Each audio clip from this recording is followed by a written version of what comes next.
Ipapakita ko po sa inyo ang tamang pagpapaligo ng baby. First step po ang ating materials. Bathtub na may higaan po. 2 basin, 2 soft towel, thermometer, hypoallergenic soap, cotton, feeding bottle na may laman na 2 scoop of warm water with 2 ounces of warm water with 1 scoop of formula powdered milk. Then 2 bath towel, 1 burping towel, set of clothes, and then diaper. So mag-i-start na po tayo. Kailangan po muna natin isara ang ipatay ng aircon or ventilador, isara ang pinto, bintana para wala pong pumasok na hangin. Mag-i-start po tayo sa ulo. Kukuha po tayo ng hamper, ha? Kunyari doon natin itatapon ng ating gamit. So lalagyan ko po ng hypoallergenic soap ang isa nating basin or Warm water. warm water. Sir, kunyari, lalaban natin kunyari, ha? Pero wala pong tubig to, ha? Imagination. Ganito po, nakaladlad. So, 1, 2, 3. And then, clean water to. Clean water. Then, ganun po ulit. 1, 2, 3. Yan po. Then, pagtapos po niyan, pupunta tayo sa face. Kunin po ulit natin si soapy water. Gagawa po tayong mitten. Ganito, Sarah. Ikot mo yan. And then, ipapasok po natin dito. Tapos, we have 4 sides. 1, 2, 3, 4. Pag nagamit mo na isang side, huwag mo nang gagamitin ulit. So, ito muna, sir. Ito muna. So, mata muna. Inner to outer. And then, ito po. So, number 3, sir, forehead to cheek, to chin, down to the neck. Number 3. So, ito naman, sir. Inner to outer. Ito. Number 3, forehead to cheek, to chin, down to the neck, back of the ear. Hindi po natin babalawan ng clean water si baby. Mamaya na sa bathtub. Proceed po tayo sa katawan niya. Ay sir, dapat pala bago tayo mag-start, titingnan mo kung si baby is, ano siya, kung may lagnat. Apo. Hubarin mo muna sir yung panjama, ha? Panjama muna. And then, expose natin yung kalahati lang ng katawan ni baby para hindi siya masyadong lamigin. So, ganyan lang.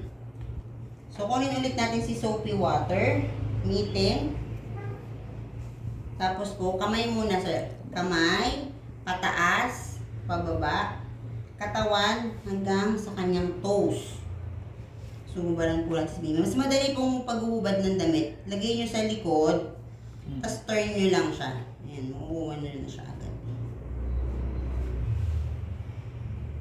Yan po. Make a mitten again.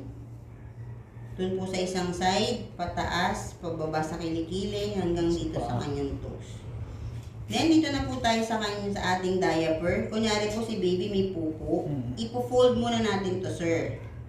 Hindi muna natin siya tatanggalin. Kuha po tayo ng cotton. Cotton, side muna, singit muna sir, pababa. Iwan yung cotton dito. And then another cotton po, singit ulit, pababa. Then, front hanggang sa kanyang anus. May tinatawag tayo yan sir, 7-7-7-1 method. Ganyan po, singit, and then yung pinakataas po hanggang dun sa pinaka-anus niya. Tapos sir, iaano na natin siya, didispose. Tapos po, tatanggalin na natin lahat to para wala pong sagabal sa atin. So, ipe-prepare po natin yung isa pang bath towel. Lalagay natin siya dito sa gilid ni baby. Para hihilahin nyo na lang siya mamaya. Okay. Si baby po, dapat, pag binuhat mo siya, sir, lapit mo yung bathtub. Hindi yung kayo yung pupunta sa bathtub. Ang pagkuha po kay baby, kailangan po nakatakip yung inyong daliri sa tenga niya. Pagkalapag kay baby, tanggalin na po yung towel. Mabasa na kasi yun. So, ito na tayo sa isang towel. Manlawan po si baby. Huwag pong iiwan si baby kahit anong mangyari. Kahit wag po. Lagi po tayo nandito lang. Ang laman po nito is 2 inches of warm water. So, banlaw konti. Napag na po si baby, pat dry. Kasi giniginaw si baby, basa. So, diaper. Mabilis po ang pagbibihis. Manika pa din naman to, sir.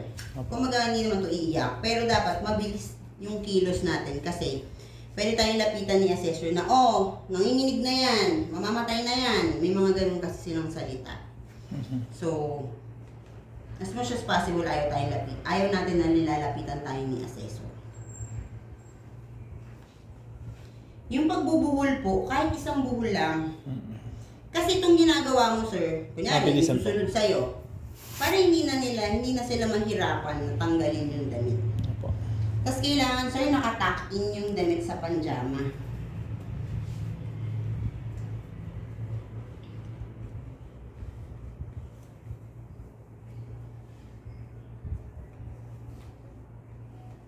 Yusin lang po hanggang likod. And then po, mittens. Kunin yung mittens, sir, yung walang tali. Opo. Yung di garter Garter, ganito. opo, ganun. Kasi, ito kasi tatanggalin mo pa yung buhol. Buhol mo pa. Tapos po, butis.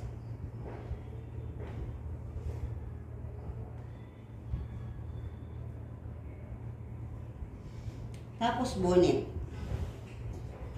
Then, kukunin po natin ng ating feeding bottle. Aalugin, sir, ganito ang alog, ha?